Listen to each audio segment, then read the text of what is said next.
Imagine a country where every aspect of your life is controlled by the government, from the music you listen to the haircut you're allowed to have. This isn't fiction, it's the reality for 25 million people living in North Korea today.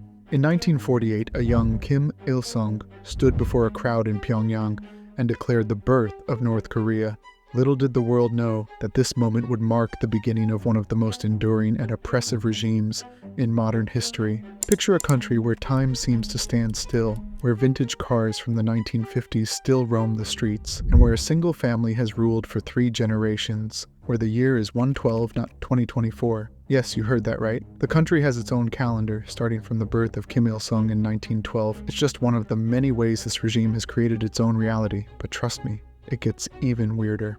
North Korea's dictatorship seems like an unsolvable puzzle. How can a regime so oppressive, so isolated, and so economically challenged continue to exist in the 21st century? The answer lies in a complex system of control, manipulation, and surprising adaptability that we're about to uncover. Many think North Korea's facade of stability just suddenly appeared, but in fact the true story is much more complex. The origins of tyranny in North Korea can be traced back further than many might think, straddling a period when the fate of nations was met with chaos and fateful uncertainty. It goes back to World War II. Korea was a Japan colony for many years, so no one suddenly hands over leadership. The 38th parallel divided the country, with Soviets in control of the North and USA ruling over South. This division set the stage for a clash of ideologies that would shape the future of the Korean peninsula. This man who would design the structure of dictatorship in North Korea, Kim Il-sung. But who was he really? Indeed, Kim Il-sung was no accident on the leadership landscape. He was a freedom fighter who had fought against the Japanese. He has some legitimacy in the eyes of his people. The USSR supported Kim Il-sung as the ruler of the new North Korean state. With their assistance, he soon grabbed control with alacrity by purging all those who opposed him and erecting a personality cult in his name. To many North Koreans, Kim Il-sung was a liberator and champion of Korean independence. This narrative was reinforced across every level of society. Children learn it from a very young age to worship Kim Il-sung. Statues and portraits of the leader appeared everywhere. The North Korean calendar is even altered to center around the year of Kim Il-sung's birth. He was also known for imposing an exacting system of control over the population. This system, called the Songun Classification, which classified citizens based on their perceived loyalty to the regime. Everything from your place of residence to the kind of job you were allowed was determined by where you fell in Songun. With Kim Il-sung becoming paranoid, he started to prepare his son at the expense of others, such as in 1974 when Kim's foreign minister and spy master was executed. It was the creation of the rightful Kim dynasty that reigns supreme to this very day. The Paektu bloodline meant the subject of power being transferred from father to son in Korea. Namely, it is believed that the Kim dynasty has a divine right to rule. Kim Il-sung also used international tensions to his advantage. By playing the Soviet Union and China against each other, he was able to secure support and resources while maintaining North Korea's independence. Imagine a world where every aspect of your life is shaped by a single narrative and the truth, whatever the government says. This is not fiction, but a reality of North Korea, and behind this are 2 powerful pillars: propaganda and indoctrination. Let's start with propaganda. Every block in the street, every television program is carefully crafted to reinforce the regime's message. Maybe you're thinking, surely no one falls for that. But here's the thing. When it's all you've ever known, it becomes your reality. A relentless propaganda machine depicting the Kims as living deities. Their leaders are cast in statues taller than skyscrapers and their faces hung on every household and office wall. Their legendary powers are known for great lengths. State media reported that Kim Jong-il could control the weather with his mind. That may seem crazy to us, but it's considered common knowledge by a lot of North Koreans, but propaganda alone isn't enough. That's where indoctrination comes in, and it starts young. Really young. They are indoctrinated from childhood into a curriculum revolving around inculcating loyalty to the regime.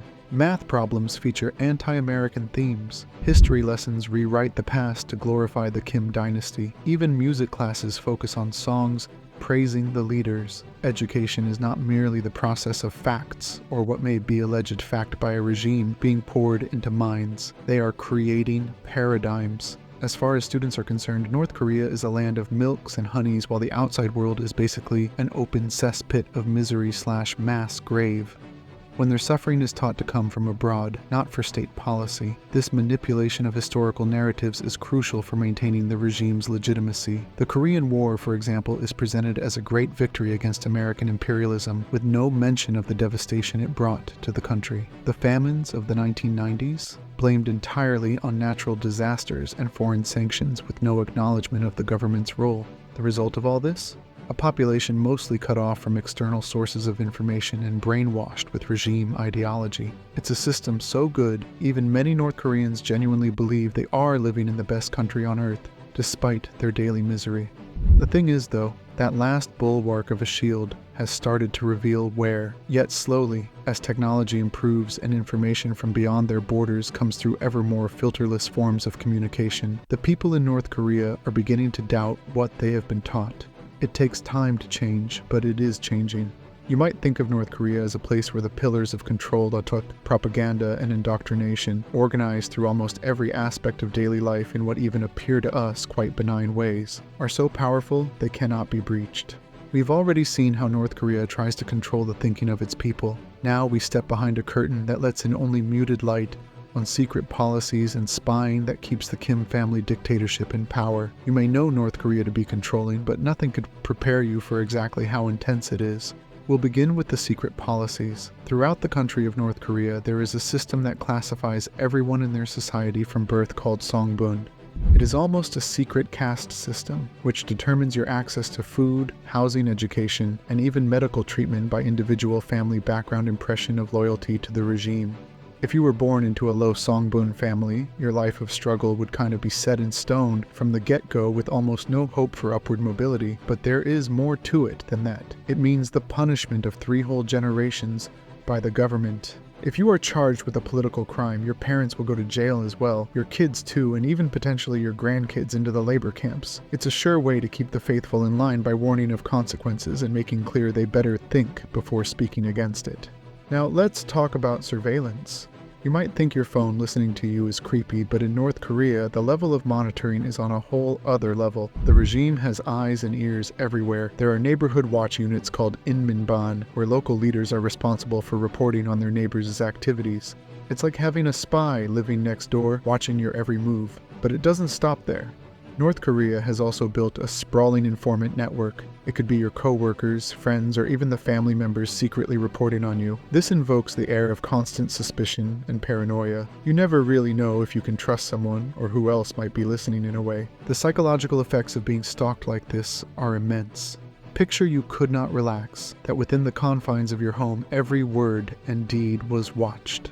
And for some, it's as if every step you take is under a microscope. Though the global internet is unavailable to most North Koreans, there is a closed intranet system called Kwangmyong. Every bit of activity on this network is closely monitored by the regime. They even have their own smartphones and tablets. But these devices are designed to track users' activities and report back to the government. It is accurate to say the regime controls every facet of life, right down to having official portraits in people's homes.